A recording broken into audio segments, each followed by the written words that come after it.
esto lo que es la fisiología respiratoria, pero tampoco es difícil. ¿Ya?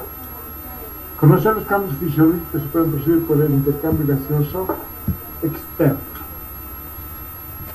Conocer los cambios fisiológicos que se producen, que pueden producir por el intercambio gaseoso tisular, o sea, cuando el oxígeno está dentro, cuando vaya a hacer esa hematosis, ese intercambio entre el alveolo y la parte del vaso capilar, cómo se produce. Eso vamos a ir a aprender también a través de lo que es la fisiología respiratoria. Conocer los intercambios fisiológicos que se pueden producir por el transporte de oxígeno en la sangre. O sea, cómo va a llevar el oxígeno desde el corazón hacia los diferentes tejidos y cómo vuelve el dióxido de carbono a través de las venas hacia el corazón derecho, ¿no? Perdón, el corazón derecho que va a ir a los pulmones. Conocer los aspectos fundamentales de la circulación pulmonar. Todo esto es elementos básicos que ustedes deben aprender y así se les va a hacer un poco más fácil el entendimiento de lo que son las otras patologías.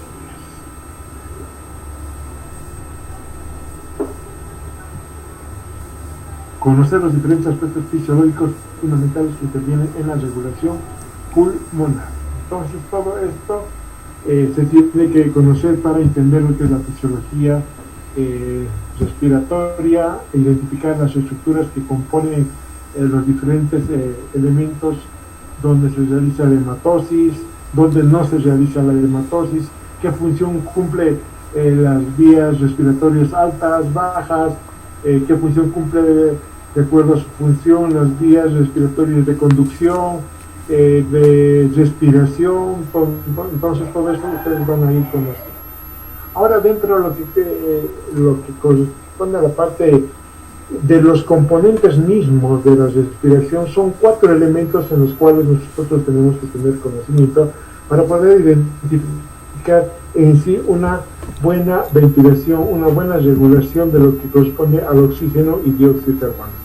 El primero está la ventilación pulmonar, que se refiere al flujo de entrada y salida del aire entre la atmósfera y los alvéolos pulmonares. Entonces, vamos a entender, gracias a este primer tema, lo que corresponde a la ventilación pulmonar, cómo va a ingresar ya el oxígeno a través del aire y el oxígeno a través de la nariz, va a seguir las diferentes estructuras como la faringe, la laringe, la tráquea, los bronquios principales, los bronquios terciarios o bronquios secundarios, se van a ir ramificando. Cada uno de estos tiene una cierta estructura anatómica, cartilaginosa o muscular, y va a llegar hasta los alvéolos, donde va a producirse la hematosis. Entonces, todo este recorrido vamos a aprender a cómo se va a referir en lo que corresponde a la ventilación pulmonar. Tenemos lo que es la difusión de oxígeno y de dióxido de carbono entre los alvéolos y la sangre. ¿Cómo hace ese intercambio a nivel alvéolo capilar? ¿Ya? ¿Cómo se intercambia el oxígeno y el dióxido de carbono a nivel alvéolo capilar? El transporte de oxígeno y dióxido de carbono en la sangre y los líquidos corporales hacia las células de los tejidos corporales y de las mismas. O sea, ¿cómo va a ir? Una cosa es el cambio que se lo produce a nivel alvéolo capilar. Otra cosa también es cómo estos elementos de oxígeno y de dióxido de carbono hacen un recorrido a través de la sangre arterial, ¿ya? Y de la sangre venosa.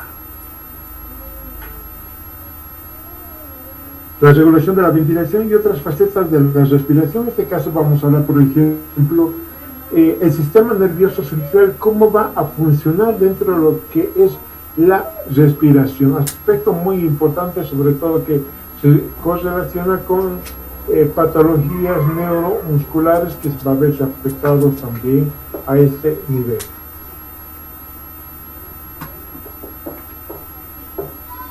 Ahora, voy a pedir a cada uno de ustedes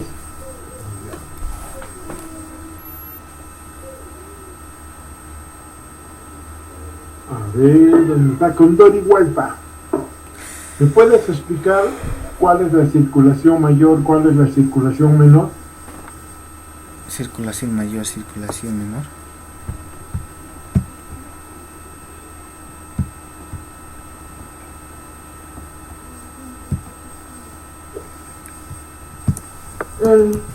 Dice, me falta repasar. Eso ya se lleva en colegio. Ah,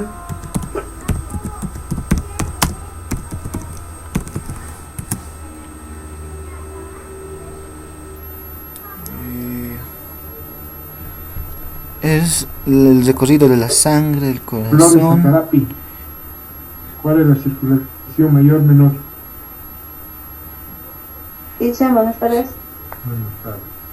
La circulación mayor es la que, en donde entra de la aurícula derecha al ventrículo derecho. Es lo más. Es la circulación mayor.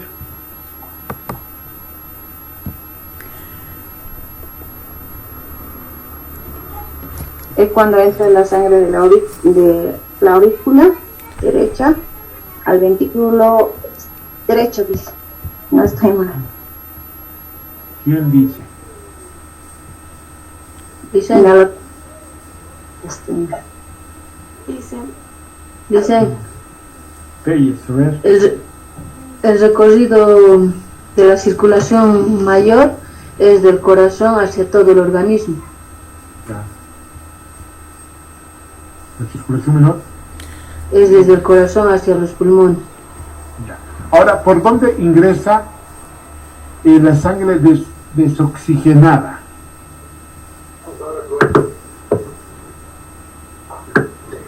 Telles. La aurícula derecha. ¿Pero a través de qué? De la Las vena. venas cava superior e inferior. Muy bien. Vena cava superior e inferior. Toda la sangre desoxigenada Oye, tengo que va repasar a con las ingresar lo que es la vena cava superior y la vena cava inferior. Esta sangre desoxigenada, bueno, en sí el corazón vamos a dividir en dos mitades, ¿ya? La mitad izquierda y la mitad derecha. La mitad izquierda que está de color rojo y la mitad derecha que corresponde al color azul. Dos corazones divididos, ¿no? La parte derecha tenemos la aurícula y el ventrículo en cada uno de estos elementos anatómicos. La sangre desoxigenada va a entrar por el lado derecho a través de la vena cava superior y de la vena cava inferior. La sangre desoxigenada viene de los tejidos, ya de todos los tejidos, ingresa a través de la vena cava superior y de la vena cava inferior. Va a ir hacia la aurícula derecha. De la aurícula derecha va a pasar al ventrículo derecho. Y del ventrículo derecho va a ir ¿hacia dónde? Hasta los pulmones mediante la arteria. Hacia las arterias pulmonares. Muy bien. Va a ir a través de la arteria pulmonar, ¿ya? ¿Qué es esto? Y va a ir a cada uno de los segmentos pulmonares, ¿ya? Ahí va a ir a depositar todo la sangre desoxigenada. El dióxido de carbono va a ir hacia los alveolos. Y los alveolos va a hacer una hematosis. ¿Qué es una hematosis? ¿Hematosis? Es el intercambio gaseoso. Muy bien. Es el intercambio gaseoso, es donde se produce el cambio de oxígeno y de dióxido de carbono. Y esto va a salir a través de lo que son las venas, ¿cuáles? Las venas pulmonares. Muy bien, va a entrar a las venas pulmonares a la aurícula Derecha. izquierda. Y va a ir Izquierda. a lo que corresponde al ventrículo Izquierda. izquierdo. Y de esto va a ir ¿hacia dónde? Hacia los tejidos. Hacia los tejidos de los diferentes órganos. Entonces, aspecto muy importante que nosotros siempre debemos tomar en cuenta al momento de tener en cuenta la fisiología básica o la fisiología a modo de introducción de lo que es la circulación mayor y menor. Entonces, cuando yo les pregunte cuál es el proceso de intercambio de oxígeno y dióxido de carbono entre la circulación mayor y menor, ustedes explicarán. La sangre va a ingresar a través de la vena cava inferior, llega a la aurícula, a los ventrículos, de los ventrículos va a ir hacia los pulmones, de los pulmones van a volver a través de las venas pulmonares, va a entrar a la aurícula izquierda, al ventrículo izquierdo, va a ir hacia los diferentes tejidos. Entonces, eso ustedes tienen que responder como conocimiento básico. Ahora, cuando nosotros llegamos a hacer el intercambio gaseoso, va a llegar hacia los alveolos. ¿Ya? Ustedes aquí en la parte derecha de la imagen, en su pantalla, van a observar las diferentes redes de capilares que se tienen en cada uno de los alveolos. ¿Dónde se realiza la hematosis? En los alveolos. A Da Costa. ¿Dónde se realiza la hematosis? En los alveolos. Se realiza en los alveolos Bronquios. y los final de los alveolos bronquiales, creo que dijo, y Los bronquios, pues. los bronquios y no me acuerdo, dije lo demás. Los Los pulmones. conductos alveolares, Conductos los sacos alveolares. alveolares y sacos los alveolos. alveolos. Los conductos Sacos, terminales conductos. generalmente son en la parte terminal de lo que corresponde a la parte del árbol bronquial también, ¿no? Juntamente con lo que es la parte, los bronquios respiratorios que va a dar inicio a una hematosis.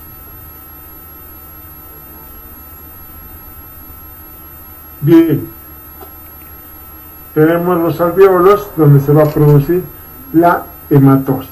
Es este lugar específicamente donde se tiene que realizar la hematosis. Esto tienen que conocerlo igual porque en los hospitales cuando hacen su práctica hospitalaria les preguntan los médicos, ¿dónde se realiza la hematosis? A ver, usted como terapeuta respiratorio, ustedes tienen que responder en los sacos alveolares, conductos alveolares, en los alveolos, Ahí se realiza el intercambio gaseoso. Ahora, habíamos hablado que todo el pulmón está recubierto por dos capas muy importantes, ¿no? Que es la pleura visceral y la pleura parietal. La pleura visceral va a estar en relación con el pulmón, va a estar cubriendo el pulmón, y la pleura parietal es la parte externa que va a estar en relación a la parte costal, o sea, en relación con los huesos y las costillas en este caso. En medio de estas dos pleuras, estas dos capas, existe un líquido, es el líquido pleural. Y cuando hay alguna alteración, una inflamación de este elemento, que es el líquido, va a producirse una infección y va a dar una pleuritis. Y este líquido sirve como amortiguador entre la pleura parietal y la pleura visceral. ¿Ya? Es como cuando nosotros agarramos dos vidrios, ¿verdad? Y echamos agua y los juntamos ambos, ¿ya? Y hay un pequeño deslizamiento también que se va a producir. Es una fricción que se produce a nivel de estos dos vidrios. Pasa lo mismo en los pulmones. La pleura visceral con la pleura parietal, gracias al líquido pleural, va a tener una amortiguación estas dos capas para que no se produzca daños, no se produzca lesiones a nivel de lo que es el pulmón. En este caso va a ayudar a amortiguar, ¿ya? Y también va a ayudar a deslizarse este líquido para que pueda producirse cierta fricción y se pueda dar lo que corresponde a una compresión entre estas dos capas pleurales. Cuando nosotros hablamos dentro de lo que es la parte respiratoria, hemos empezado desde la nariz en la parte superior, luego viene la faringe, la laringe, la tráquea, y aquí tenemos los bronquios segmentarios. Entonces nosotros cuando hablamos de los bronquios segmentarios es cuando se empieza a dicotomizar, que se va a ir dividiendo, se va a ir ramificando cada uno de estos elementos anatómicos. En este caso, los bronquios segmentarios irán hacia el lóbulo superior, hacia el lóbulo medio, lóbulo inferior, en el pulmón derecho. Y en el lóbulo superior, y la língula, bueno, que va a relacionarse generalmente como un lóbulo medio, y en el lóbulo inferior del pulmón izquierdo. Si bien el pulmón izquierdo no tiene tres lóbulos, pero sí va a tener 3 segmentos de los bronquios. En este caso va a ser el lóbulo superior, la língula y lo que corresponde al lóbulo inferior. Es ahí donde se empieza a ramificar cada uno de estos elementos. Va a tener 21 ramificaciones, 7 bronquios cartilaginosos. Estamos hablando de la tráquea y de los bronquios principales y los bronquios o bronquiolos, que van a tener sobre todo hasta los bronquios segmentarios cierta estructura también muscular, que en algunos momentos se van a producir ciertas alteraciones, como ser en el caso de los pacientes que van a tener asma, cuando tienen exacerbaciones, se empieza a a cerrarse, hay una constricción a nivel de esta capa muscular. Si bien tenemos un alveolo ahí con una apertura más o menos de este tamaño, gracias a la contracción de este músculo por una exacerbación de lo producido por el asma, se va a cerrar, va a haber una constricción. Entonces el flujo de aire que va a tener, que va a expulsar los alveolos, no va a tener una buena salida, pero tampoco una entrada de aire. Entonces, ¿qué se va a producir? El paciente con asma va a tener tendencia a tener exacerbaciones.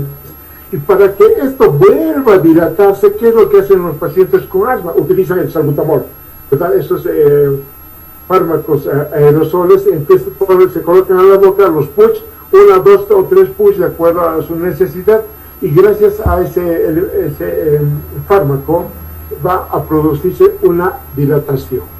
Entonces, muy importante que nosotros también conozcamos, cuando vamos a hacer una fisioterapia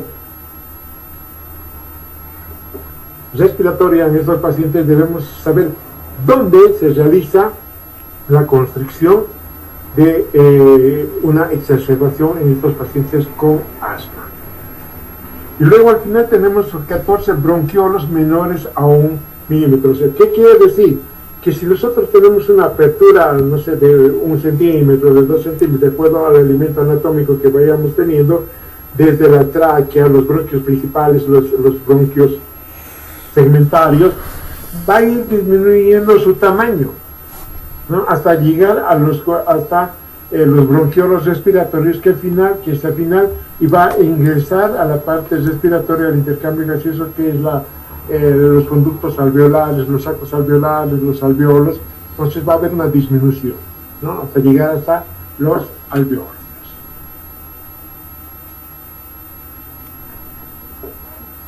Que estamos hablando la parte final, lo que corresponde a los bronquios respiratorios, que es lo último. Aquí tenemos el saco alveolar, lo que cubre los bronquiolos terminales, los conductos alveolares, y el músculo liso, que es muy importante, como les mencionaba hace rato, para tener conocimiento. ¿Dónde están los músculos lisos? A ver, de acuerdo a lo que hemos avanzado, y un pregunto. Porco, espada. ¿Dicen? En la parte respiratoria, ¿dónde encontramos un músculo liso? Los pulmones. O si no, ya que está envuelto entre músculo liso y cartílago. Pero no estoy segura. Tienes que estar segura, que si hemos llevado la anterior clase nomás. A ver, hazme un recuerdo de lo que es la estructura de la tráquea. La tráquea está compuesta por anillos fibrosos. Fibrocartilaginosos. Fibrocartilaginosos. Fibrocartilaginosos. ¿Qué forma tiene la tráquea?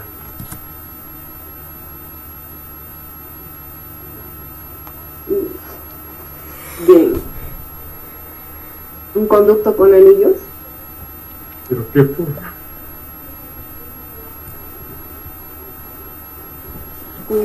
No me acuerdo de esto. Los Ahorita tiene bronquios. la forma de una C, ¿verdad? Sí, Todo lo que corresponde a la C es fibro cartilaginoso. cartilaginoso. Ambos extremos en la parte posterior se van a unir a través de un músculo liso, ¿verdad? Sí. Pasa lo mismo en los bronquiolos respiratorios, en los bronquiolos principales, luego en los segmentarios. Ah, Entonces, hasta ahí nosotros tenemos que tener en cuenta que cualquier momento se puede llegar a producir algún cambio por alguna exacerbación o alguna patología que se vaya a presentar, e incluso mismo por una alergia a algún, no sé, a la tierra, a algún polvo.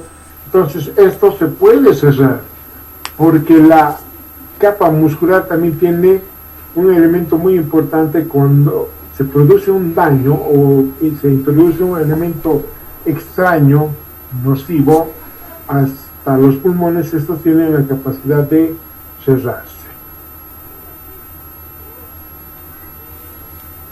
Algo que tenemos que tomar en cuenta, el concepto de lo que es ventilación. una esfera ya lo había Ventilación es el flujo de entrada y salida de aire entre la atmósfera y los alvéolos pulmonares. Este es un concepto muy importante que entra al examen. ¿Qué es la ventilación? Es el flujo de entrada y salida de aire entre la atmósfera y los alvéolos pulmonares, que es un proceso mecánico que se da gracias a la participación de ciertos músculos que vamos a avanzar ahorita. ¿Y qué es la respiración? Es la entrada de oxígeno y salida de dióxido de carbono. Dos conceptos que debemos tomar en cuenta al momento de responder. Ventilación y respiración. La ventilación es el flujo de entrada y salida de aire entre la atmósfera y los alvéolos pulmonares, que es un proceso mecánico que se va a dar producto por la contracción de ciertos músculos importantes. En este caso estamos hablando del inicio del músculo diafragma, ¿ya? Porque es el inicio que va a dar al intercambio de lo que es el oxígeno y el dióxido de carbono. En este caso estamos hablando de la respiración. Ya luego continúan con otros músculos dentro de lo que corresponde a la ventilación, los intercostales externos y otros músculos que van a ser partícipes en la acción. Ahora el ciclo ventilatorio se va a dar producido entre el volumen y el tiempo. Cuando yo hablo de una respiración, de una inspiración, estoy hablando de un tiempo determinado, que generalmente se da entre 1 a 2 segundos, ¿ya? Y el tiempo de expiración es el que tarda más, entre 3 segundos, más o menos 2 a 3 segundos, quienes van a ser partícipes de la acción del volumen al momento de eliminar el dióxido de carbono. Ahora, ¿cuáles son los músculos de la inspiración? El abdominal, no, pectoral mayor, pectoral menor, eso eran, creo, pectoral mayor, pectoral menor, intercostales, abdominales. ¿Cuáles son? Eso hemos avanzado la anterior vez, era pectoral mayor, pectoral menor. ¿Dicen? ¿A mí? ¿Cuáles son los músculos productores? El diafragma, los intercostales internos, No. Pectoral los mayor. externos. Tampoco vale. ¿Dónde se inserta el diafragma? El producto de la fase en sí sería solo el diafragma. No, los intercostales externos. Entonces los ¿Dónde intercostales se inserta El diafragma. el diafragma? en el vértice del esternón, se origina ahí, ¿Dónde es el vértice del esternón? en la apófisis anterior del esternón. Apófisis Apófisis. anterior del esternón. Sí, ¿En qué libros leíste eso? ella se me recuerda de la anatomía. Y ¿Qué libros has leído? Testic. No, estoy haciendo recuerdo, dicen, tal vez me equivoco. Sobre las costillas. Sobre las Cuando tú costillas. lees algún libro, tienes que saber de qué autor estás leyendo. El diafragma ¿Quién se escribe? inserta sobre las costillas. Y la cabeza u origen Estoy haciendo está para la verdad, en no su recuerdo, centro. pero sí me acuerdo. Esta parte Su se origen halla en dentro de la una caja apófisis, torácica. vértice, Esta se permite llama que las costillas, inferior de al protegerlo lo que de es, injurias, esternón. participa en movimientos de El tórax esternón no generando tiene inspiración. ¿Qué? no me acuerdo ahorita el nombre, dicen, pero es una protuberancia que tiene acá. El esternón. Sifoides. Tiene protuberancia. ¿Qué es una protuberancia? Es una, a ver, es un segmento que sobresale de una superficie lisa. Eso es una protuberancia. Ya, y eso tiene el esternón. A ver, ni yo sé. A ver, A ver, cuando no me acuerdo, ya estoy viendo los ahorita. músculos. Pero sí que va de ahí de la inserción. No. Quisiera decir mis palabras Les técnicas. pedí que repasaran todo lo que es inserciones, acción, inervación, acción de cada uno de los músculos de la respiración. Sí. A ver, las cúpulas. De ahí recuerdo, dicen que se extiende de manera horizontal y va a insertarse en la en Se el borde inserta inferior en la de apófisis sifoides del esternón, en los bordes costales de la pared torácica octava y los extremos costilla. de lo undécimo a la duodécima costilla. Estoy recordando, dicen, la verdad. ¿Acaso la octava, la novena, décima tienen borde interno las costillas? Oye, se ve, no, se desmaya, se ve. ¿Tus costillas son así, planas? No. Son ¿Están círculos. así o están así tus costillas? Así. En el mío están así. En el, El tuyo debe estar así, no sé. en el Los ligamentos se interno. extienden por cara interno.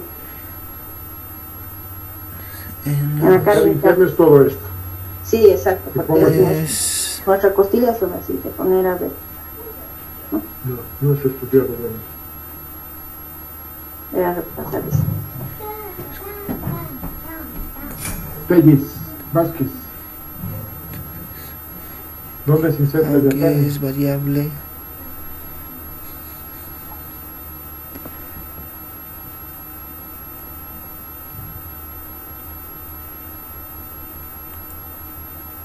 El diámetro cráneo caudal.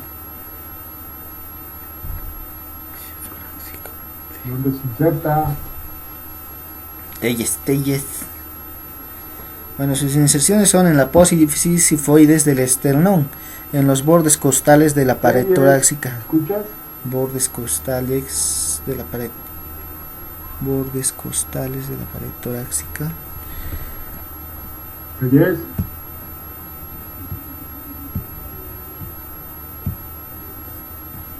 Dicen, ¿Dónde se inserta el diafragma?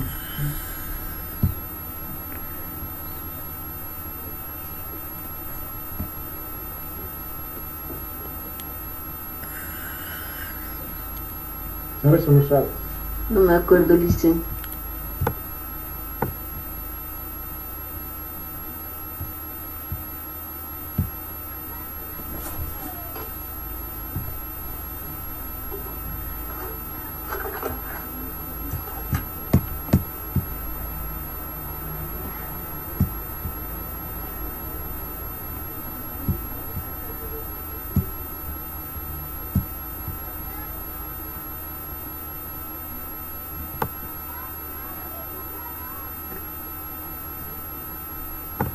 Wendy Flores.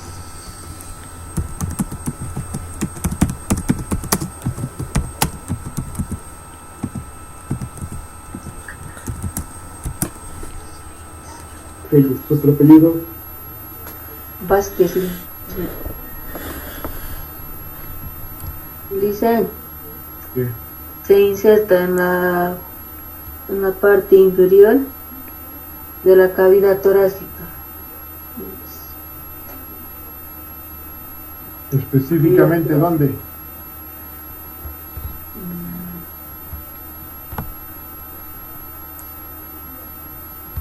Conde León, Catherine. En la ¿Dónde se apófisis, inserta el diafragma? en la apófisis sifoides.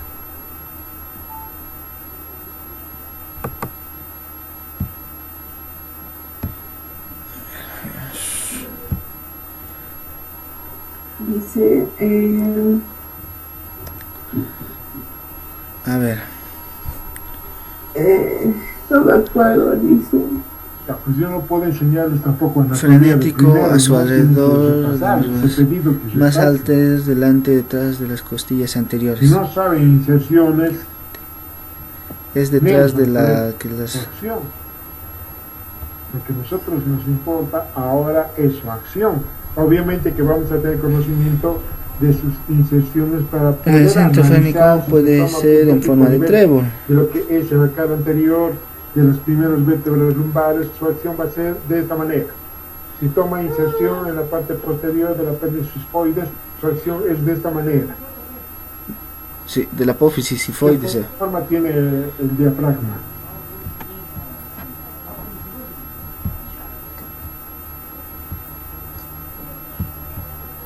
Forma de trébol. Luego, ¿dónde se inserta? ¿Dónde se inserta?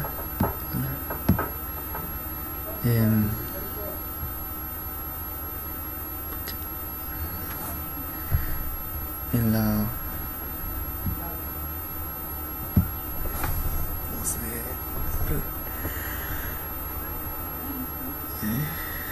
Pablo Mamani, América, Condori, Llanos, Celaya, Choque, Arteaga, González, Portillo, Cruz, enciendan sus cámaras.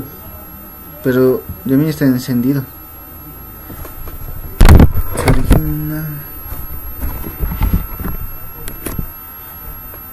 A ver...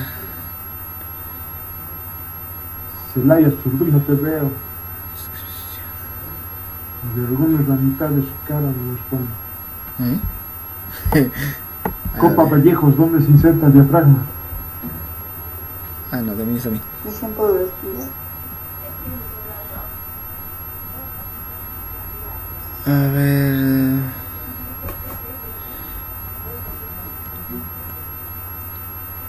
Copa, Se insertan en la bóveda diafragmática que se llama, que se encuentra por debajo de pericardio, algo así, no me acuerdo. Diafragma. ¿dónde es eso, Copa? A ver... Cavidad abdominal que demitida ¿Qué cóncavo. lo han estudiado? Es más alto delante. Portillo, ¿dónde se inserta el diafragma?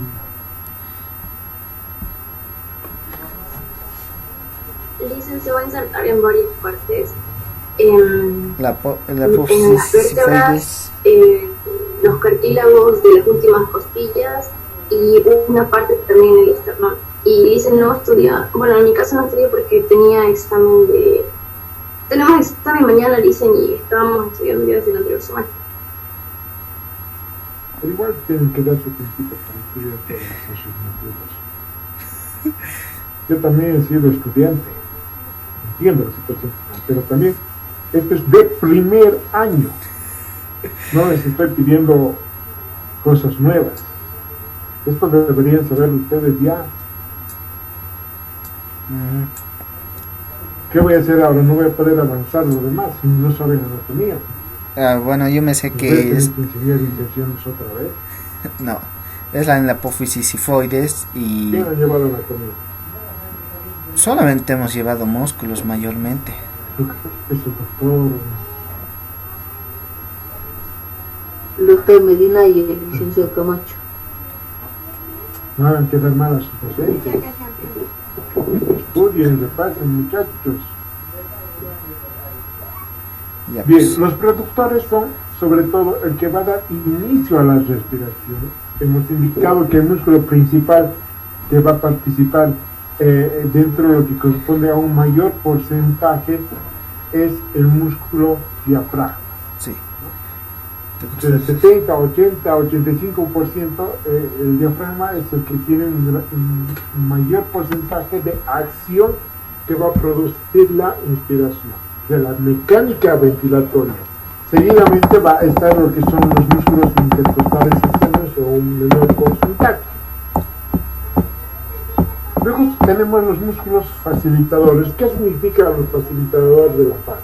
De que van a permitir que en este caso que la laringe, que la faringe puedan estabilizarse en su lugar y puedan mantener abierto la vía aérea superior para que pase el aire, para que pase el flujo de aire ya hacia los alveolos, porque si esto se cierra, ya cuando se produce la contracción de estos músculos facilitadores que son el genioglosso, el genioideo, el externo tiroideo, no es toroideo, ya van a corregir. El tiroideo también es Tiroideo, el peristafilino, por la tiroides, no toroideo. Externo tiroideo, no sé.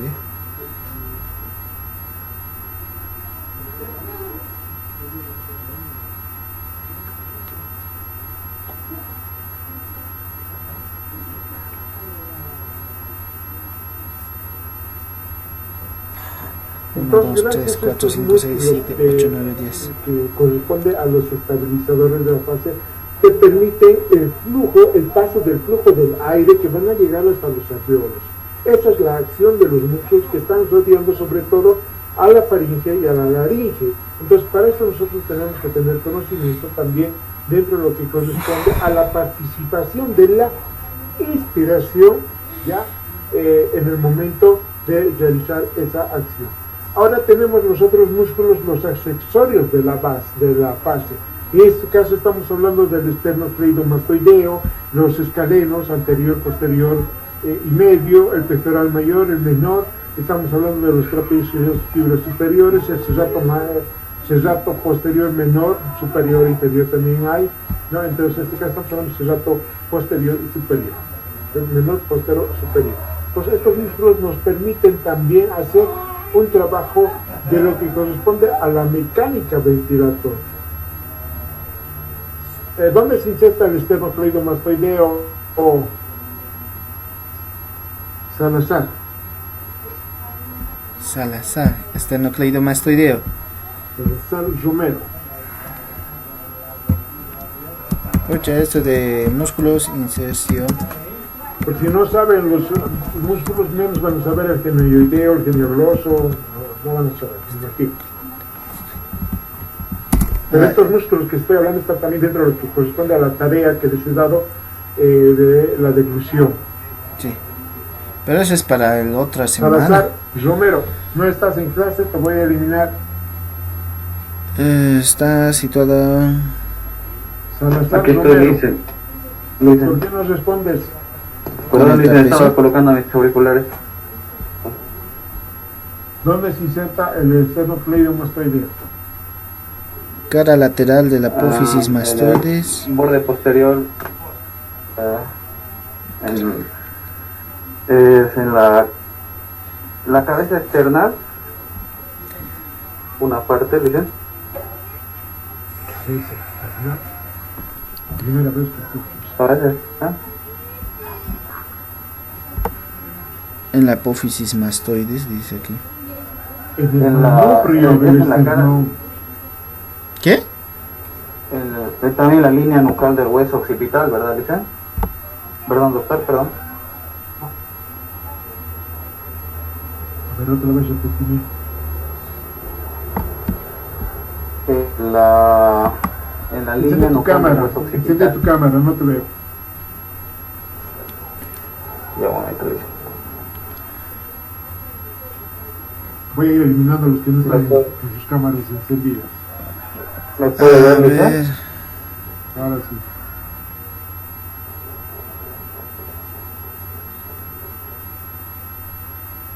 ¿Dónde se inserta?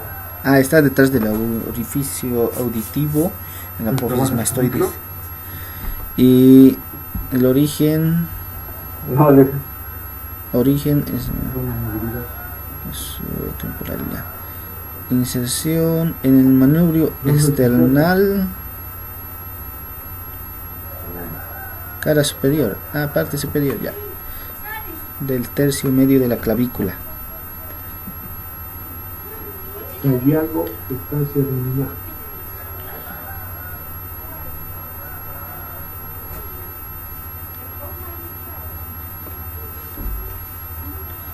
Gutiérrez Ibri. Gutiérrez Ibli.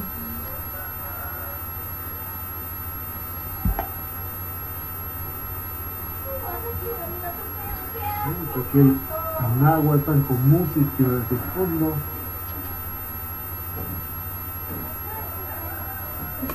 Voy eliminando a los que no están con cámara por si acaso. Yo estoy con cámara.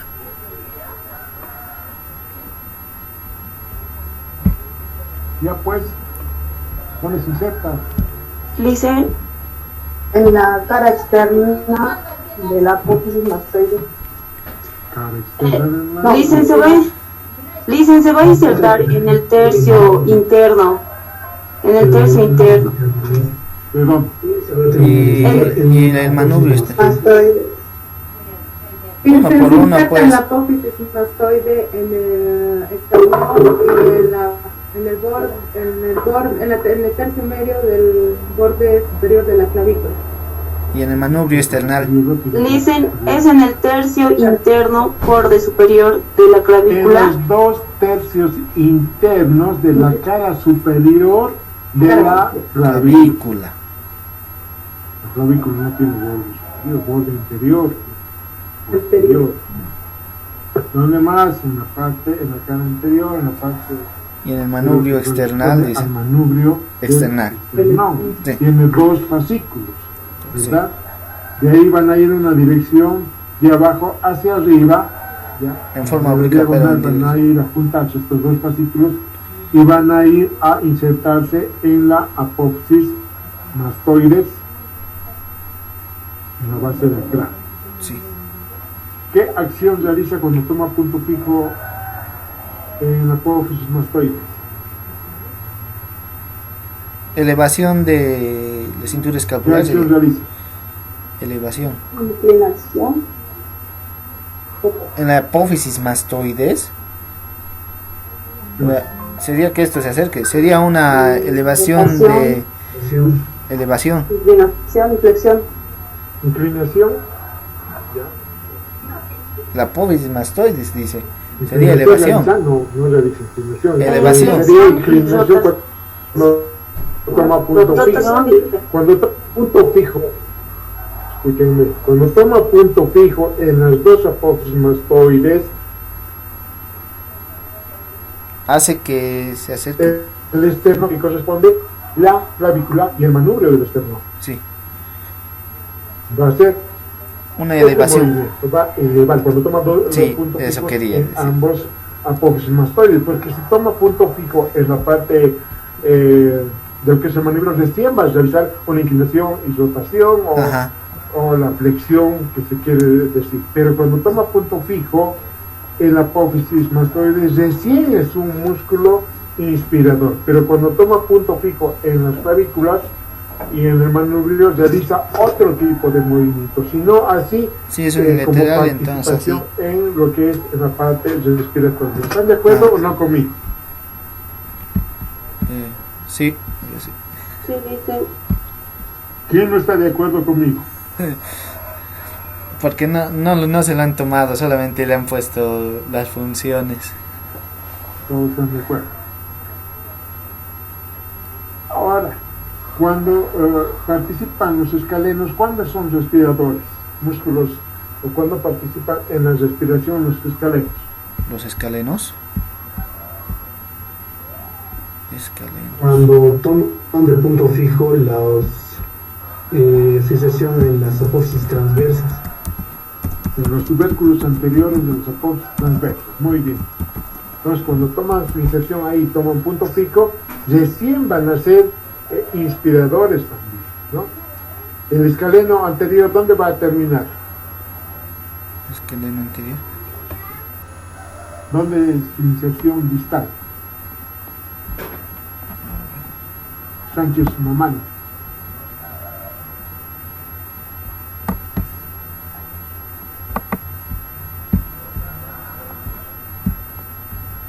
Escaleno. En la apófisis transversal C366. Cuando toca. En la primera costilla.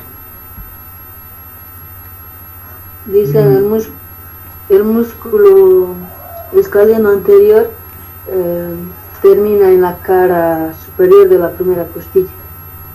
Muy bien. En el tubérculo de Linz-Franz. Linz-Franz. Linz-Franz. Entonces, cada uno de estos músculos va a tomar cierta posición en cada uno de la primera y la segunda costilla, ¿no? Entonces, es importante cuando toma punto fijo en su inserción proximal en los tubérculos anteriores de los apoyos transversos, es músculo que participa en la respiración. Pasa lo mismo también con el músculo pectoral mayor y pectoral menor, ¿no? Cuando toma punto fijo en lo que es en su inserción próxima o medial o lateral también, ¿ya? El trapecio igual y lo mismo con el cesato. Entonces, ustedes van a tener una tarea, les voy a dar una tarea. Yo quiero que hagan una diapositiva, más o menos algo un poco dinámico, que ustedes me expliquen la dinámica, ¿ya?, de la fase respiratoria, en este caso de la inspiración y la expiración. Y cuándo participa cada uno de estos músculos. Pues, por ejemplo, el diafragma en reposo tiene una cierta posición, ¿ya? Cuando se contrae, este músculo desciende o asciende. Ustedes me van a responder en su trabajo, ¿ya? ¿Qué es lo que pasa? Cuando asciende y cuando desciende. Cuando asciende, entonces hace una presión positiva a nivel abdominal, las costillas, hay una apertura en sentido anteroposterior y lateral, el esternocleido masculino va a elevar lo que es la clavícula del esternón, entonces van a hacer una biomecánica de la respiración del tórax con la participación de estos músculos que tenemos. Si pueden hacerlo también con la fase de los músculos facilitadores, sería ideal. Y algo muy importante, cuando nosotros tenemos una inspiración, el aire que nosotros inhalamos, sobre todo en todo lo que tenemos en la calle, dentro del caso, tenemos una presión más o menos de la atmósfera de 700 miligramos de mercurio a nivel del mar. Esto se va a introducir hacia los pulmones a través de las vías respiratorias, en este caso cuando está permeable, cuando hay un paso del oxígeno, del aire de la atmósfera, va a entrar a los pulmones y va a ser una presión en el reposo de 760 miligramos de mercurio. Y esto se va a convertir en un volumen ideal que va a permitir hacer una presión a nivel de lo que es abdomen, gracias a la contracción también del músculo diafragma, ¿ya? Ahora, estos 760 miligramos de mercurio en movimientos del aire con la gradiente de presión, estas muchas veces disminuyen en un cierto porcentaje de 5 milímetros de mercurio. Y aquí tenemos lo que corresponde a una inspiración y una expiración dentro de lo que es una presión atmosférica de 0, y se va a ir a hacer una presión negativa ya subatmosférica en el tiempo con relación a la presión. En este caso estamos hablando del inicio de una inspiración, ¿ya?, y al final de la expiración. En la parte media siempre vamos a tener lo que corresponde a una presión negativa subatmosférica. Y aquí tenemos la tendencia de colapso cuando se va a producir a nivel de las vías respiratorias, estos torácicos, por efecto de la succión, cuando vamos a trabajar lo que corresponde a nivel alveolar y a nivel pulmonar. Tenemos dos movimientos muy importantes que se van a producir dentro de la mecánica de ventilación. Los pulmones pueden expandir y contraerse de dos maneras. Uno, por el movimiento diafragmático cuando está en reposo.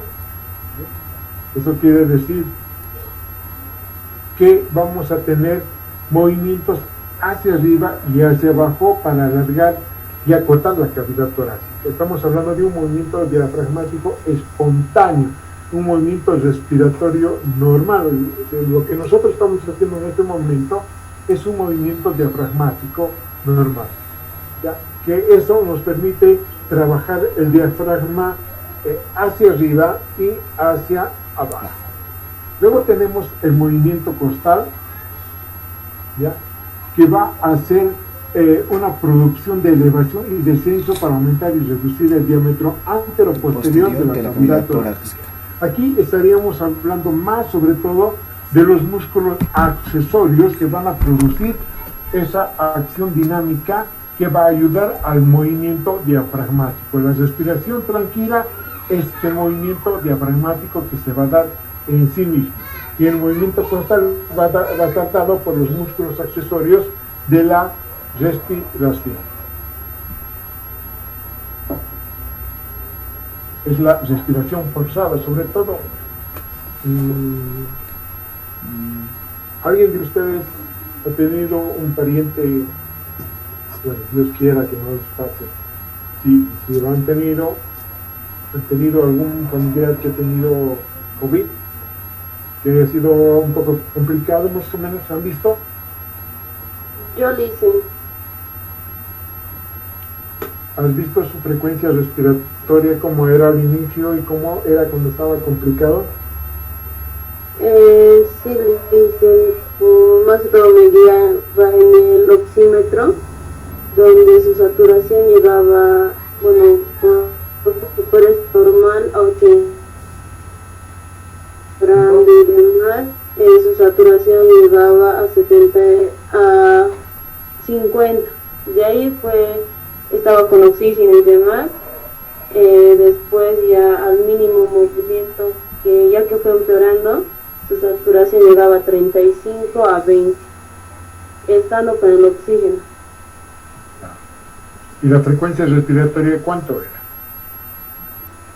Llegaba apenas a los 10 litros por minuto.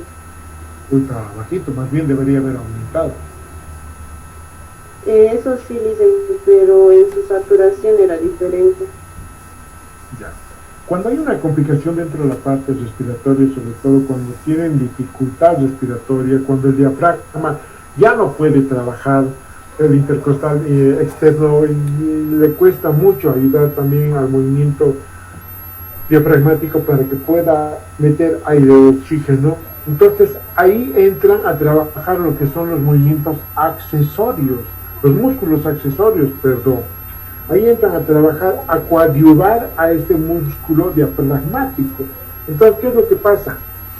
Los músculos accesorios empiezan a trabajar y empieza a haber ciertas complicaciones respiratorias, como ser hundimiento de los músculos intercostales. ¿Se acuerdan de la imagen que les mostré en la primera parte de anatomía de una respiración con unas figuritas, con un diagrama, y al lado había un señor delgado, creo que sí. escéptico, ¿se acuerdan? Sí. Más o menos así. Entonces es una persona con una patología respiratoria. La fosa de la parte supraclavicular se vuelve un poco más hundido, la infraclavicular igual, la parte del intercostal, entre los músculos donde se encuentran los intercostales, se deprime, empieza a haber aleteo nasal, entonces va viendo ciertas complicaciones. Y es ahí cuando empieza el movimiento costal, la respiración forzada. O cuando hacemos ejercicio, nos cansamos, o hacemos ejercicio por 10, 15, 20, 30 minutos, estamos cansados, y empezamos a respirar continuamente y fatigados, ¿no ve? Entonces ahí también trabaja lo que son los músculos accesorios de la Respiración. Entonces, muy importante que conozcan ustedes también al momento de hacer el tratamiento, ver que estos músculos puedan trabajar de la mejor manera para que coadyuven al diafragma y a los intercostales externos de mejor manera en la producción de lo que es la inhalación del oxígeno. El movimiento diafragmático dentro de lo que es la inspiración va a producir una contracción diafragmática. El diafragma va a ir hacia abajo, entre 1 a 2 centímetros muchas veces baja, pero cuando hay una inspiración va a ascender este músculo y muchas veces llega hasta 5 centímetros incluso cuando se relaja este músculo diafragmático en la expiración. Es por eso que decimos que es un retroceso pulmonar de las estructuras abdominales comprometidas. En este caso, en la expiración, casi muchos no participan de inicio los músculos, o no hay un músculo específico que pueda retraer en la expiración, así como el diafragma. Pero sí va a haber un músculo estabilizador, que es el músculo intercostal interno y los músculos rectos anteriores del abdomen, ¿no? Y va a producir una presión positiva a nivel abdominal. Dentro de lo que corresponde al movimiento costal, los músculos que elevan la caja torácica son los músculos de la inspiración, músculos que descienden la caja torácica, los músculos de la expiración. Estamos hablando de los oblicuos, mayor, menor, el transverso del abdomen, el piramidal del esternón. Entonces estos músculos van a deprimir lo que es la caja torácica. Y los músculos de la expiración estaríamos hablando, dentro del movimiento costal estaríamos hablando de los trapecios, el esternocleidomastoideo, los escalenos anterior, medio y posterior, el pectoral menor, el pectoral mayor, el serrato posterior, menor, superior. Entonces estos músculos son inspiratorios, movimientos de la caja costal. Y los movimientos que van los músculos que van a descender de la caja torácica son los músculos oblicuos sobre todo, ¿ya? Y el transverso. Ahora los músculos de la expiración, habíamos indicado que los productores de la fase no hay. Más bien es un retroceso elástico del pulmón que por sí se va a ascender gracias a la elastina que tiene el pulmón, va a producirse una retracción a su lugar. Luego tenemos los facilitadores de la fase, que estaríamos hablando internos. Los intercostales internos.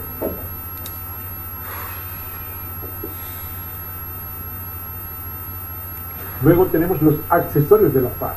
Estamos hablando de los abdominales, los rectos anteriores, oblicuos, transversos. Estos accesorios estamos hablando al igual que los músculos inspiratorios, al movimiento costal, que van a ayudar, en este caso, a deprimir, a que pueda descender la caja torácica en lo que corresponde a la biomecánica costal.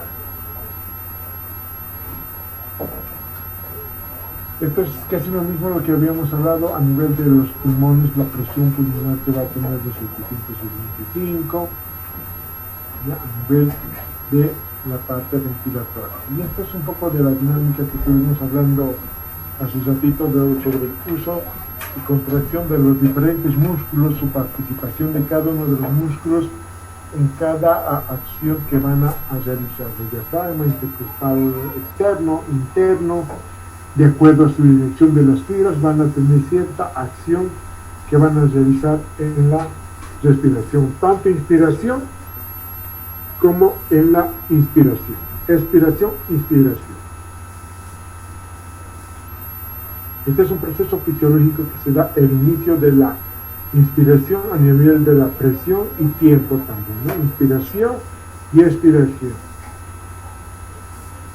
Ahora, esto tenemos lo que es las presiones pulmonares. Las presiones pulmonares se van a dar en cada una de las estructuras. En este caso estaríamos hablando de la presión pleural. Hemos dicho que ambas capas pleurales, ya sea la capa que va a estar unida o en relación al pulmón y a la caja torácica, estas dos capas la capa parietal y lo que corresponde a la capa visceral, van a tener cierta presión en función a la inspiración y a la expiración, y esto tienen que aprenderse de memoria.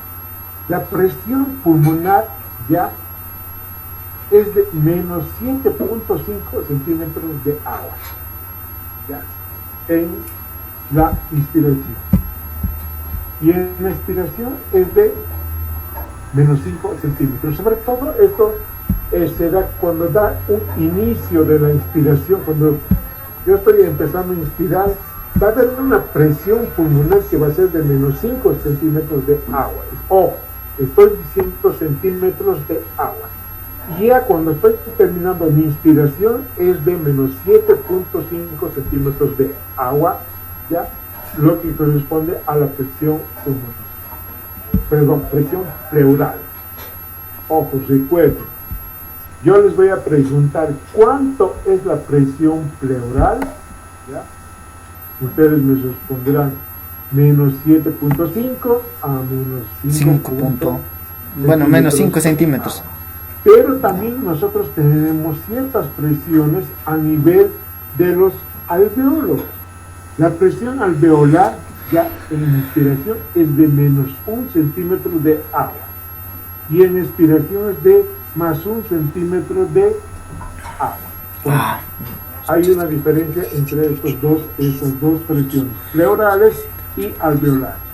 Las alveolares en inspiración es de menos 1 centímetro de agua más 1 centímetro de agua. Un resumen. La presión pleural en inspiración es de menos 7.5, en expiración a menos 5 centímetros de agua. La presión alveolar de menos 1 centímetro de agua a más 1 centímetro de agua. Esto tienen que recordar porque en algún momento dentro de la fisioterapia respiratoria yo les voy a preguntar, ¿se acuerdan cuánto es la presión pleural en inspiración y expiración? Presión alveolar, 1 centímetro más 1 en centímetro inspiración es más. menos 2 segundos, 7.5, 3 segundos. menos 5 centímetros de agua. Y la presión alveolar es de menos 1 centímetro y más 1 centímetro de agua.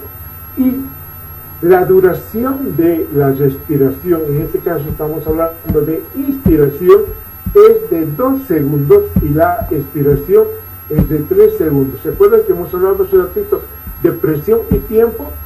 ¿No? La presión es de el tiempo, perdón, es de 2 segundos, ¿ya? En la inspiración, y la expiración es de 3 segundos de cada uno de estos elementos.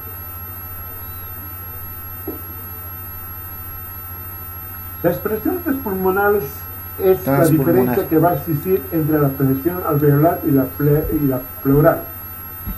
Esto tiene un nombre específico. Estamos indicando que la presión pleural y la presión alveolar va a tener una presión entre estos ambos elementos. Y esto se denomina presión transpulmonar. Yo les pregunto, ¿qué es la presión transpulmonar? Es la diferencia entre la presión alveolar y la presión pleural. ¿Qué es esto? La presión transpulmonar es la medida de fuerzas elásticas pulmonares que tendrán, que tienden al colapso durante la respiración, ¿no? Esta es la presión de retroceso que se va a dar. Ahora, para que me entiendan un poco mejor, les voy a hablar en un diagrama que se va a presentar. Hemos dicho que la presión pleural es de menos 7.5 centímetros de agua, ¿ya? Sí. A menos 5 centímetros de agua. Estamos hablando de la presión pleural. Sí. ¿Se han fijado en la imagen roja cómo va a producir? Sí. Este diagrama. Ahora sí. Esta es la presión pleural que se va a dar.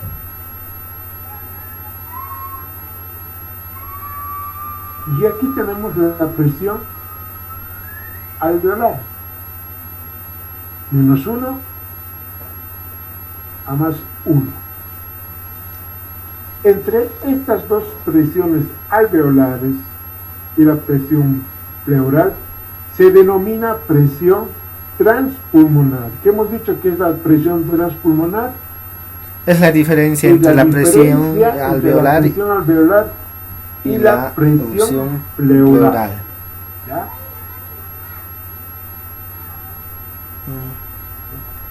Menos 7 a 7.5 en más 1 y menos. Esta es la presión transpulmonar, lo que se va pintando de rojo. Es la diferencia entre la presión alveolar y la pleural. Y aquí tenemos los volúmenes pulmonares que vamos a hablar ahora.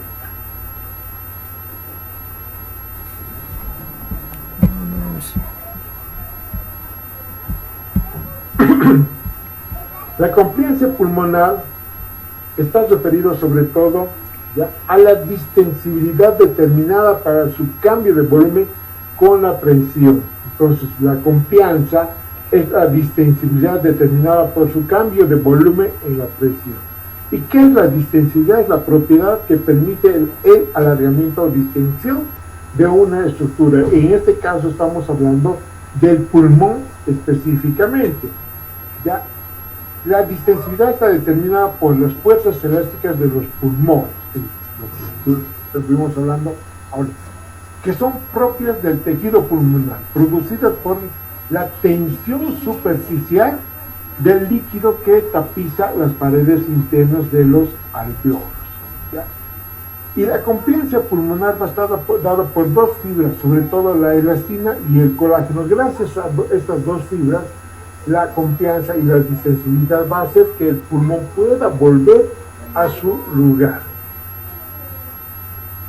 La tensión superficial, ¿ya?, va a estar dada sobre todo por moléculas de agua que va a estar en toda la cubierta de estos alveolos. Y cuando se van juntando estas gotas de agua que se tienen a nivel de la cubierta o de la capa de del alveolo, ya estas moléculas de agua unidas en la superficie, en toda su estructura, en toda su capa, van a hacer una presión hacia adentro. Entonces van a hacer que esto se colapse el alveolo. Y cuando va a haber colapso a nivel del alveolo, ¿qué es lo que se va a producir? No sé. Mostacero pareja.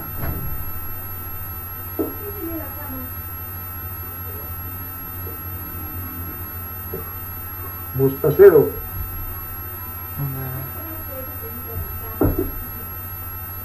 Un colapso. Mostacero. No, te estoy eliminando y te voy a poner menos un punto. Un colapso.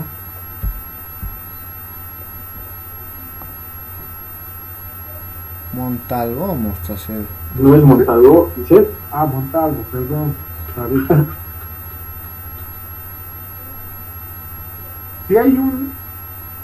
Te pregunto, si hay un colapso alveolar, ¿qué es lo que va a producir a nivel de la respiración?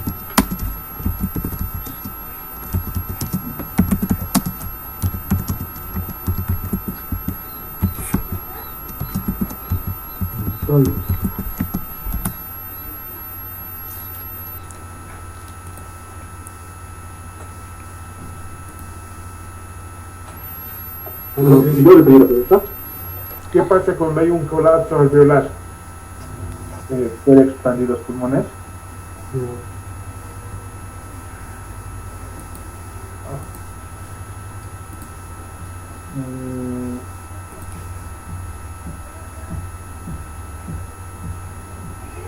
No sé. Va a haber un colapso alveolar. No va a haber ni entrada ni salida de oxígeno. Entonces, el dióxido de carbono que va a llegar a nivel alveolar, a nivel de los capilares, no va a haber ese intercambio. Por lo tanto, va a haber un acúmulo de lo que es el dióxido de carbono. Y no va a eliminar ese dióxido de carbono que fuera, no va a botar. Y va a haber un colapso y va a producirse lo que generalmente llamamos atelectasia. Ah, la atelectasia. Entonces, toda esta estructura va a hacer que las moléculas de agua intenten contraerse mientras están una atelectasia de los alveolos. Si estos se juntan más, el alveolo se va a contraer, va a haber una contracción y va a haber un colapso alveolar. Fíjense, esto va a producir. Y el colapso alveolar va a producir una atelectasia, ya sea una atelectasia total, una atelectasia lobar, puede ser la base, la media, la língula, o todo el pulmón puede llegar a colapsar, ¿no? Dependiendo de las complicaciones que vaya a afectar estos alveolos. Y se tienden a producir colapso un tercio de las fuerzas elásticas, ¿ya? La elastina y el colágeno. Gracias a la elastina y el colágeno, un tercio va a hacer que se mantenga en su posición. Pero los otros dos tercios van a hacer que el líquido y el aire que tiene en la cubierta de los alveolos, esta agua, puedan juntarse y puedan producir el colapso alveolar. A mayor tensión superficial, mayor tendencia del alveolo a colapso. Si hay más tensión o mayor tensión superficial, el aire o el oxígeno no va a ir pues a los tejidos, ¿no? Y tampoco va a haber lo que corresponde al oxígeno y el dióxido de carbono. Es por eso que muchas veces nosotros hablamos del surfactante. El surfactante es un elemento tensoactivo, ¿no? Que gracias a este surfactante va a evitar que el colapso que el alveolo pueda colapsarse, más bien va a ayudar a que se mantenga en su origen estable para que pueda producir ese cambio de intercambio gaseoso del oxígeno y el dióxido de carbono a nivel alveolo capilar. Entonces es muy importante el surfactante que pueda producirse, y muchos de los neonatos, ya cuando nacen prematuros, van a tener esa dificultad respiratoria porque las células de tipo 2, ya los linfocitos tipo 2, no van a producir lo que es el surfactante. Y si no tiene surfactante, el paciente va a tener un distrés respiratorio, va a tener una atelectasia, una enfermedad de la membrana hialina, y eso va a complicar la vida del paciente, que pueden llegar y muchas veces incluso a recibir una ventilación mecánica. Van a estar entubados estos pacientes. Las moléculas de agua unidas en la superficie van a evitarse por el surfactante, ¿no? Se produce la tensión superficial el surfactante. Ahora el surfactante es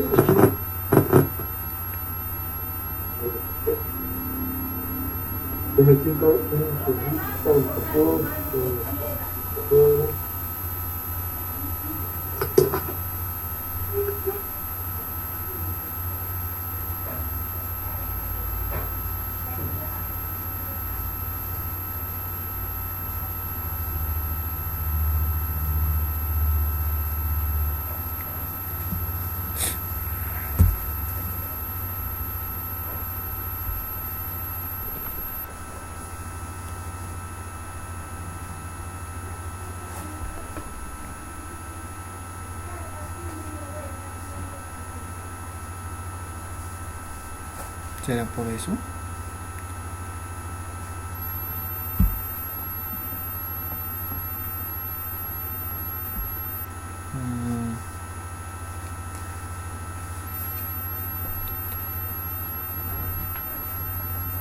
Bueno, aprovechar el dedo.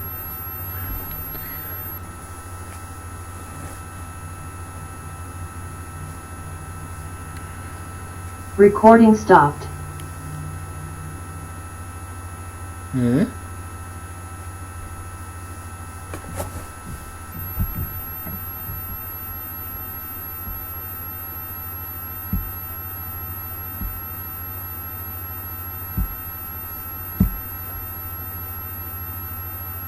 Vale. ¿Por qué no me toca a mí?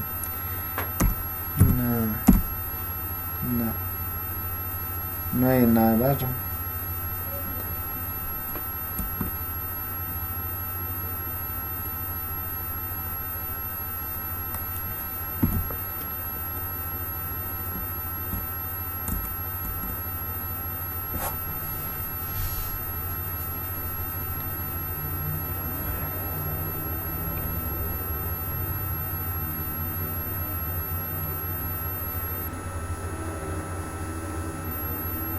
Se salió.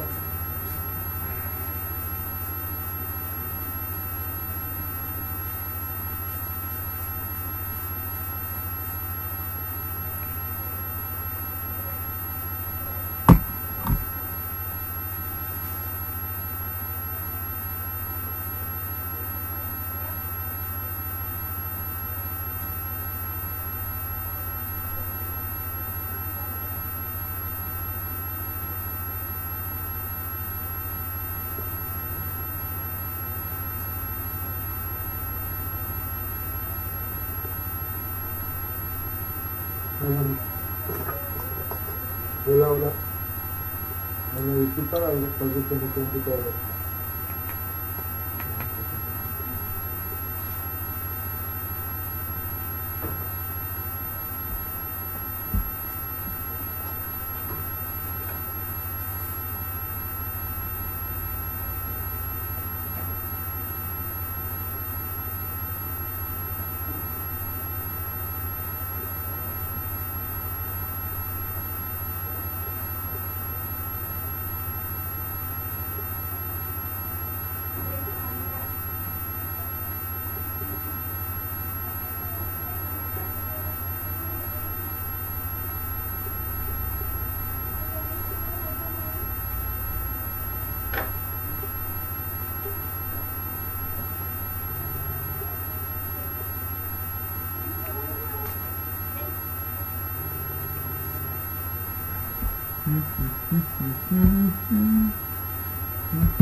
Recording in progress.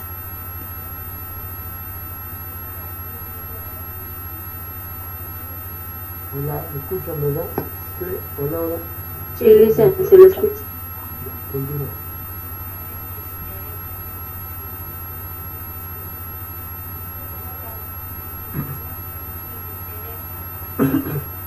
Bien, el surfactante hemos dicho que es un agente tensortivo de la superficie en agua. Esto va a evitar que pueda producirse un colapso alveolar.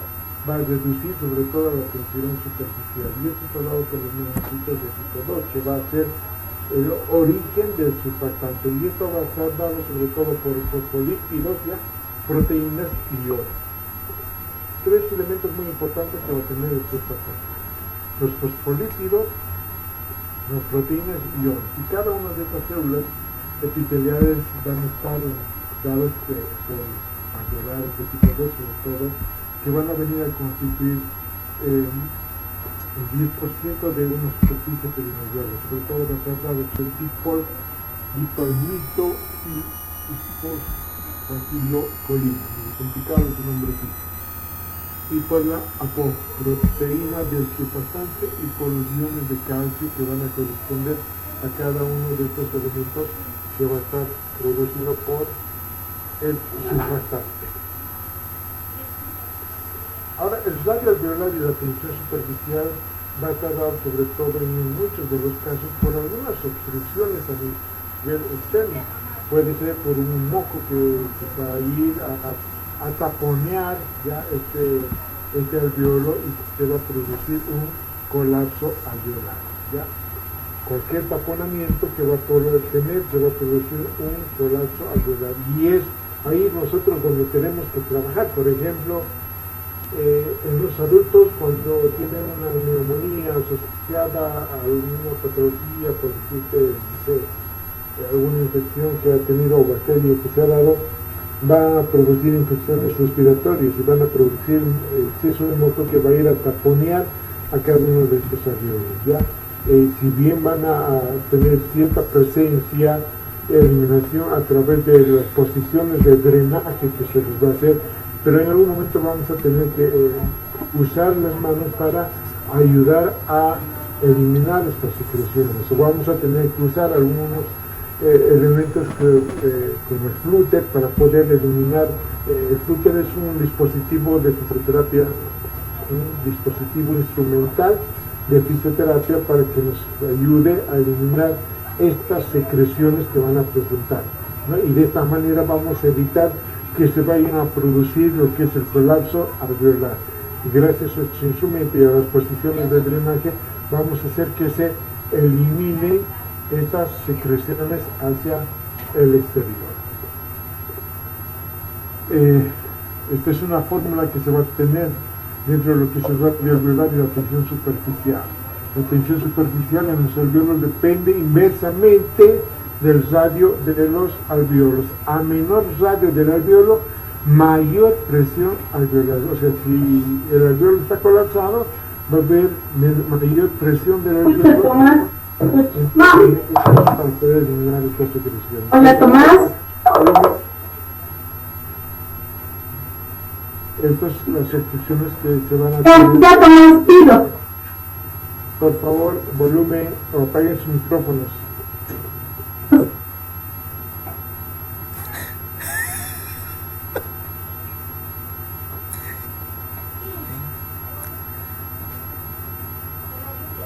Vamos a entrar a lo que corresponde a volúmenes y capacidades. Esto ustedes tienen que aprenderlo de memoria porque esto es importante que conozcan, aprendan, identifiquen para el momento de realizar la fisioterapia respiratoria. Ya les dije que la fisioterapia respiratoria no es como antes, que cuando nos decían fisioterapia respiratoria íbamos debíamos posicionar al paciente y empezamos a golpear. No, hoy la tecnología, la ciencia ha cambiado mucho lo que corresponde a la terapia respiratoria, y para eso nosotros tenemos que tener conocimiento de la fisiología normal, la fisiopatología, los volúmenes, las capacidades para hacer un buen tratamiento, y otros elementos también como ser la espirometría, los valores de un hemograma, los valores de un laboratorio de bioquímica, de un examen de orina. Entonces nos va a ayudar a determinar ciertos tratamientos que vamos a realizar. Ahora, los volúmenes son todo lo que nosotros hacemos de manera respiratoria. ¿Y cómo hacemos, por ejemplo? ¿Y cuánto es su valor de cada uno de estos volúmenes que vamos a presentar? Por ejemplo, el volumen corriente es de 500 ml. ¿Ya? El volumen de reserva inspiratoria es de 3000 ml. El volumen de reserva expiratoria es de 1100 ml. El volumen residual es de 1200 ml. Ahora, ¿qué es el volumen corriente? Nosotros en este momento estamos respirando de manera normal. Una respiración normal. Ese es el volumen corriente. ¿Ya? O sea, cuando nosotros estamos metiendo aire por nuestra nariz, estamos metiendo 500 ml, ¿ya?, de agua. Ahí. Ahora, el volumen de reserva inspiratoria, ¿ya?, el volumen de reserva inspiratoria es todo lo que estamos inhalando de manera esforzada, todo, y es 3000 ml.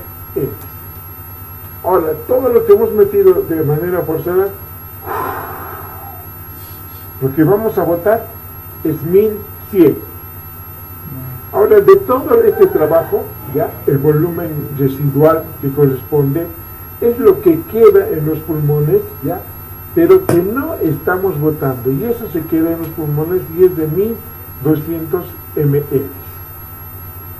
Dentro de una espirometría normal, ya, significa esto. Si se fijan en la pantalla, está marcando, ya, voy a marcar de nuevo. Esta es la respiración normal, 500 ml, ¿verdad? Ahora voy a inspirar, ¿ya? Voy a inspirar, y es ¿cuánto? 3000 ml. Ahora voy a seguir respirando normal, ¿ya? Y voy a hacer una expiración forzada, ¿ya?, que también tiene su valor. Ahora, de todo esto hemos dicho que va a quedar cierta cantidad, que es el volumen residual, que es de 1200. Entonces tenemos 4 valores muy importantes que nosotros tenemos que aprender dentro de lo que son los volúmenes. Volumen corriente, que es de 500, volumen de reserva inspiratoria de 3000, volumen de reserva expiratoria de 1100, el volumen residual que es de 1200. Y esto se representa en una gráfica de una espirometría de esta manera. Ahora pasamos a las capacidades. ¿Qué son las capacidades? Es la sumatoria de los volúmenes que hemos realizado. Por ejemplo, tenemos la capacidad inspiratoria, que es de 3500. Tenemos la capacidad residual funcional, que es de 2300 ml. La capacidad vital de 4600 y la capacidad pulmonar total de 5800 ml. ¿Qué quiero decir? Que la capacidad inspiratoria, hemos dicho que son las sumatorias de ambos volúmenes, ¿no? La capacidad inspiratoria es la suma del volumen corriente más la suma del volumen de reserva inspiratoria, que es de 3500 ml. La capacidad residual funcional es el volumen de reserva expiratoria más el volumen residual.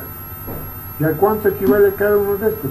El de reserva inspiratoria es de 1100, el residual de 1200, sumados 2300. Tenemos la capacidad vital, el volumen de la reserva inspiratoria, ya, de 3000, más el volumen corriente, más el volumen de reserva expiratoria, sumado se hace 4600 ml. Ahora, la capacidad vital va a estar dada por la capacidad vital, ya, más el volumen residual. Estaríamos sumando 5800, que va a dar dentro de lo que corresponde a la capacidad pulmonar total, sumado de todo. Aquí tenemos volumen corriente, volumen inspiratorio, volumen corriente, el expiratorio, ¿ya? El volumen residual. Aquí tenemos volumen corriente, la capacidad inspiratoria, expiratoria, y cada uno de estos elementos, la capacidad residual funcional y la capacidad pulmonar total. Esto ustedes deben aprenderse de memoria, porque es pregunta de examen y en casi todos los exámenes también.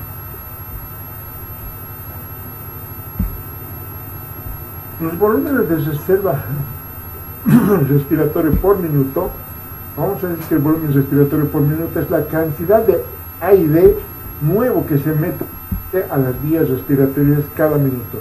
¿Cuánto es nuestra respiración de nosotros los adultos? ¿Cuánto es el promedio? ¿Cuántas veces respiramos por minuto? No sé. ¿Alguien puede decirme? En promedio entre 60 y 80, depende de si es que estamos agitados o no, o si estamos haciendo caminata, actividad física. Si estamos con una taquicardia respiratoria, dicho, no cardíaca. Entre 12 y 16. ¿De 8 a 16 respiraciones? Más o menos, sí. En algunos casos, algunos libros se encuentra entre 16 a 20, pero los promedios están entre 12 a 16, ¿no? Entonces, esa cantidad nosotros tenemos que multiplicarlo por el volumen corriente. La frecuencia respiratoria, vamos a tomar un promedio de 12, ¿ya?, volúmenes por minuto. ¿Y cuánto es nuestro volumen corriente? 500. 500 ml. Muy bien, 500 ml. Si nosotros multiplicamos 12 por 500, nos va a dar ¿cuánto? 6000. ¿Ya? Ese sería el volumen respiratorio por minuto normal que nosotros supuestamente estaríamos introduciendo hasta los alvéolos, pero que no es así. Les voy a explicar ahorita por qué no es 6000, es menos, ¿ya? Pero sí entra 500 en una inspiración normal, que es el volumen corriente, ¿ya?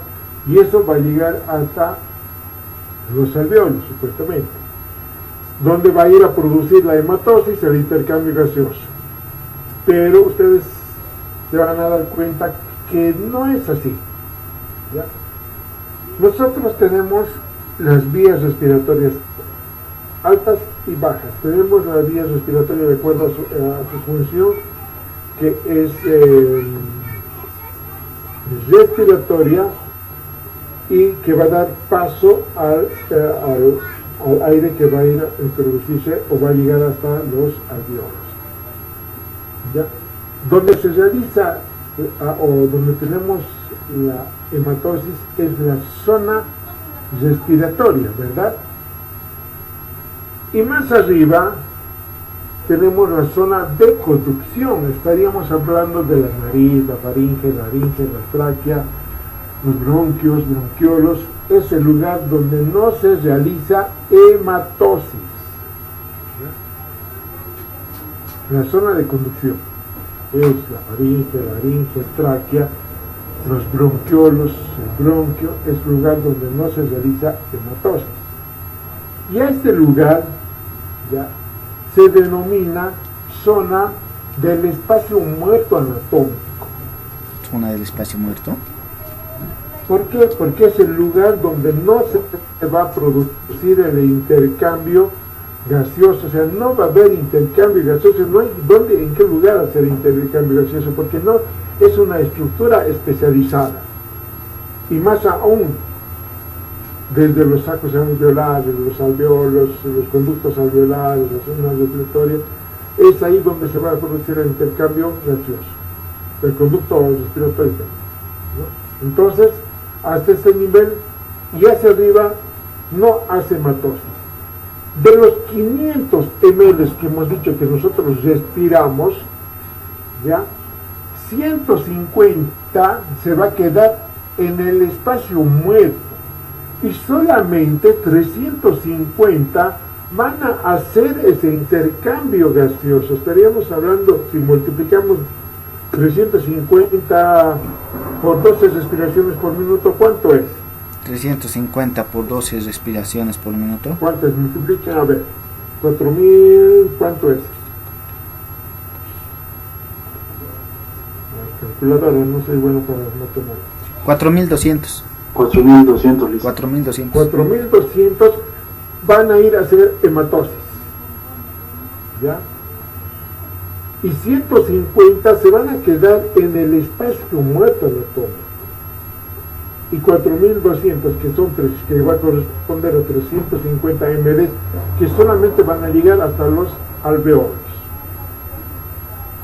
Ahora, dentro del espacio muerto alveolar también tenemos lo que corresponde un espacio muerto alveolar, o sea, que no va a ser hematosis, pero es casi nulo que se pueda producir eso. Tendríamos que tener una patología que va a producir alguna alteración y no se realice una hematosis en el alveolo, ¿no?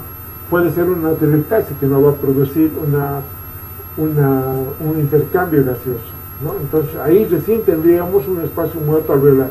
Pero en personas sanas como nosotros, son 350 ml que va a llegar al alveolo y van a ser apenas 4200 que van a ser la hematosis, ¿ya?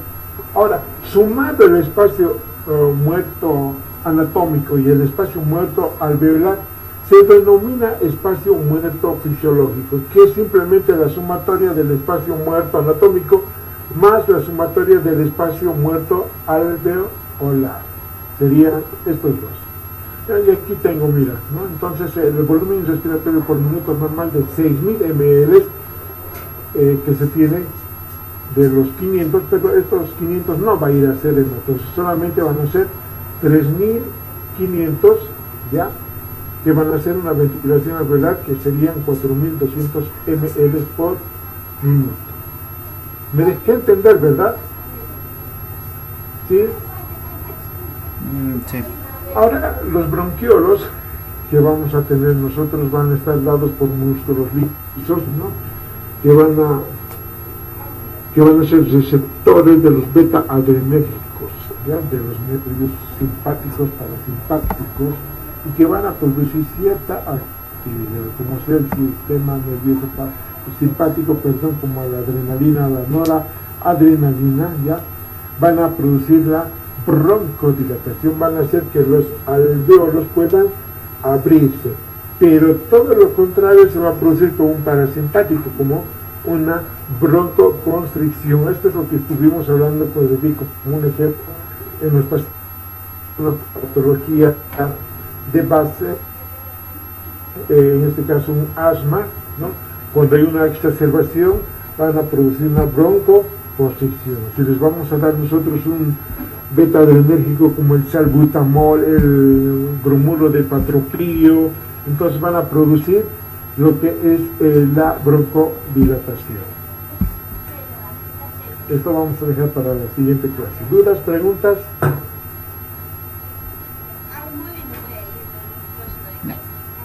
Bueno, tengo muchas dudas. En el espacio muerto alveolar más el espacio muerto anatómico se llamaba espacio muerto fisiológico. Gracias.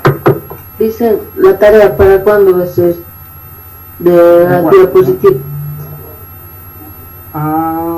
Voy a poner una fecha para la subsiguiente semana. Gracias. Los primeros 2 tareas para este fin de semana, esta va a ser para la siguiente. Ok. ¿No hay preguntas? No. Nos estaríamos viendo el día jueves, por favor, a las 7 de la noche. Que tengan Dice, un buen día. Que les vaya bien.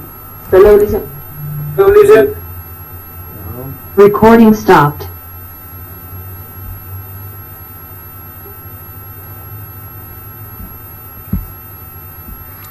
$2,943.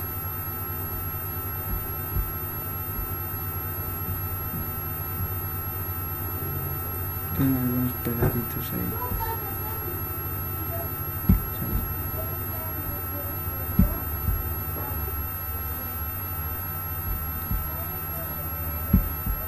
¿Por qué estará así, che?